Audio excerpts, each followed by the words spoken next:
مسلمانوں، سب نمازیں خصوصاً بیچ کی نماز یعنی نماز عصر پورے اہتمام کے ساتھ ادا کرتے رہو اور اللہ کے آگے ادب سے کھڑے رہا کرو.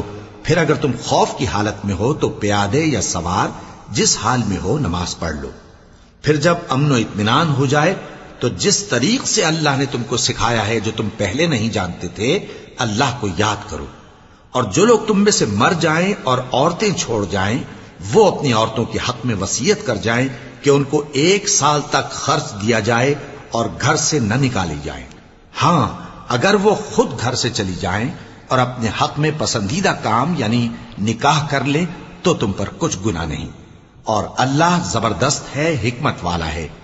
اور مطلقہ عورتوں کو بھی دستور کے مطابق نان و نفقہ دینا چاہیے. پرہیزگاروں پر یہ بھی حق ہے. اسی طرح اللہ اپنے احکام تمہارے لیے بیان فرماتا ہے تاکہ تم